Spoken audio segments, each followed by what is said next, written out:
All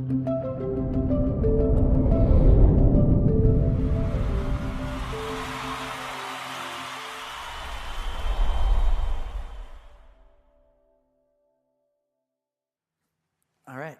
Hi, everyone. My name is Dave Meyer. I am the CEO and founder of Campuscene, where we are working to bring a much-needed digital revolution to the world of college admissions.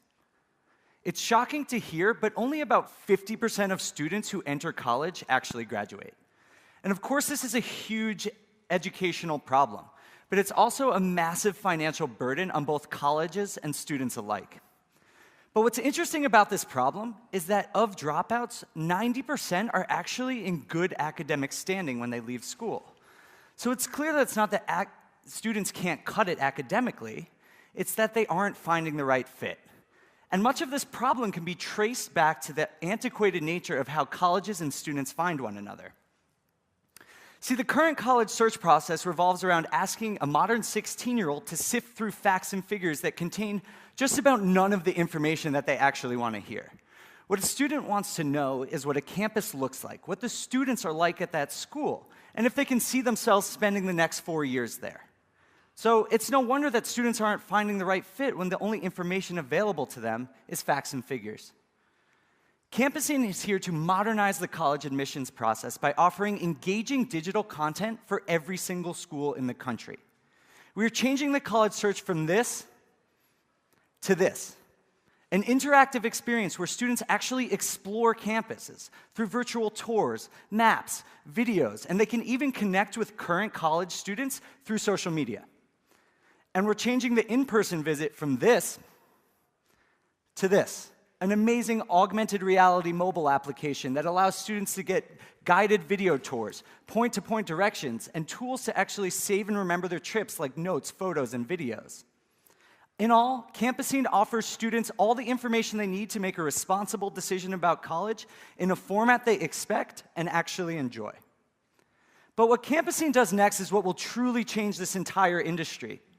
By consolidating digital content, we are uniquely able to track applicant behavior to help colleges better understand their applicant pool, get real-time feedback on their marketing efforts, and target students who are actually going to fit at their school. Similar to how Walmart will track in-store and online activity to predict purchasing behavior, Campuscene tracks applicant activity to predict enrollment behavior. And this data is available absolutely nowhere else in this industry, and colleges purchase an annual subscription to access it. We are still in beta, but we've had $25,000 in revenue and have had users sign up from over 140 countries. And this is really huge because every single school is looking for international applicants as they pay full price because they're not eligible for financial aid. We've also formed partnerships with top educational organizations and have built a team of incredible employees and advisors who have extensive experience and dedication to the education and technology industries. Campuscene was founded by myself and my longtime friend Ryan Schwartz after the success of our first startup, a small but highly profitable property management company. But we decided we wanted to turn our entrepreneurial energy to something we were both really passionate about, which is education.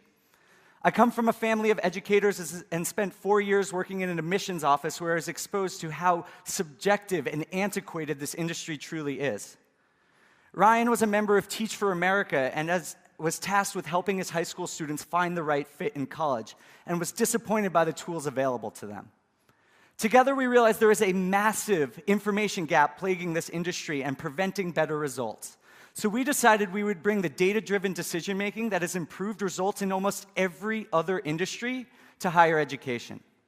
We've done exhaustive concept development, research, and have enjoyed overwhelmingly positive reactions to our beta from colleges, applicants, parents, and college counselors alike. But this is only the beginning for us. We have a simple and unique solution to a very complex problem. We have a proven revenue model, and we operate in a market that is huge, growing, and absolutely ripe for innovation. At Campuscene, we're not going to settle for a higher education system that fails half the time. And we're not going to accept that brilliant students settle for community college because they don't understand their options. We have to do better, and Campuscene is going to take us there. We can make the college search more efficient. We can improve graduation rates, And best of all, we're going to make a whole lot of money while we're doing it. Thank you.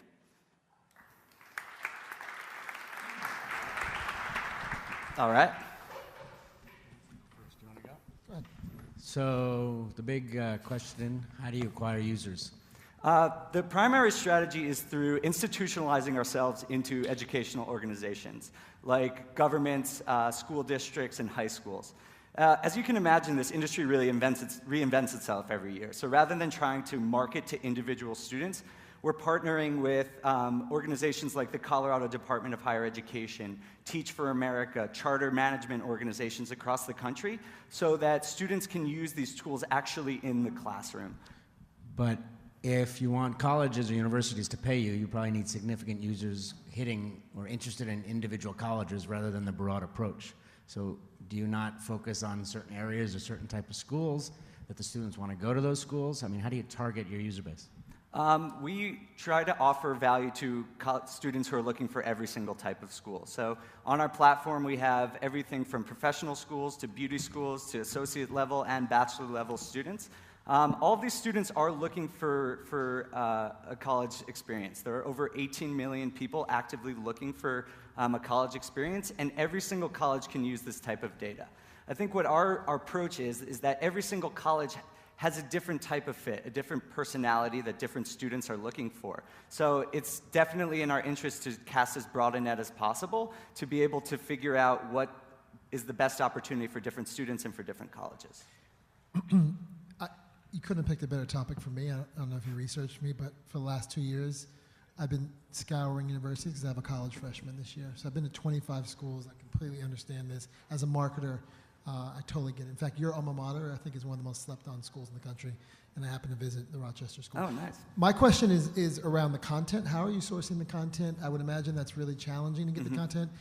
As an end user, along with my kid, I definitely see some of the gaps that you're addressing, but I don't see colleges producing rich content. Where's it coming from? So right now, what we have in the beta is 150 schools that me and my co-founder just scraped together off the internet, publicly available information.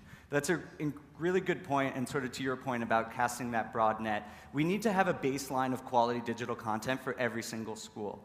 So we're relaunching the site after the new year, and it's going to use the Twitter, Instagram, Facebook APIs to pull in organic social media activity from students and from the colleges as well. So even if we can't make a full virtual tour for every single school, we're going to at least have fresh content every single day coming in so students can feel like they're a part of the community and see what that community is like even before they arrive on campus. I'm curious mostly about the business model. You say that it's a $10 billion industry, but sort of what is that $10 billion? Where is it coming from? I mean, you mentioned that every university can use this data, and I can certainly see that broadly. But specifically, like what part of the university is paying for it? What is the value that they see that they're getting? We primarily sell to the admissions department or the enrollment management department, but we've also had success selling to communications and marketing as well, because the data is just as valuable to them when they're trying to get their message out there. So yeah, that's pretty much it. That was part of my question, but another part I have is about the social aspect of the site. How's it going to work with the students? Prospective students, bookmarking, you mentioned that, but can you elaborate on how that's going to work and if you're going to build out those features more? Absolutely. Yeah, so right now we have the ability to let students save and share any information that's important to them. So they can bookmark something, they can write comments, and everything that you're allowed to do is both public or private. So part of the idea is that we can crowdsource content and information as well. So when a student goes to campus, they can use our mobile app to take notes, photos, and videos. Say they see something really cool in the student union, snap a video of it, upload it, now it's part of a virtual tour. So that's another way that we're sourcing content as well. So students can actually look at other students' profiles and see what their tour looked like? So you can't right now actually see what another student has done, but they can contribute to the conversation. So most students want to keep this private for most reasons. So they don't want to say, like, these are the schools I'm applying to, but you know, if they went to NYU and they wanted to snap a picture of it, they can do that and contribute that to the larger community without me being able to click on your profile and be like, oh, this is the schools that you're looking for. Does it end at the admission process, or are you playing a role in the dorm room matchup, the life after admission? We are trying to end at the admission process. Once people get in, that's sort of where we leave them off. We are actively and had a lot of success engaging current students to participate in the community as well. So having people who are currently at UCLA take a photo of their dorm, or move-in day. We've been able to run Twitter contests where people will upload stuff. So it's really an interactive community, but that's not really what our core functionality is. I had one more question, which was, are you going to let students know the percentage that they have roughly of being able to get into these schools to save them time at the application? Absolutely, yeah. We want to use the data to feed back to students to help them as well. I mean, the whole goal is to bring both sides onto one platform so they understand each other better.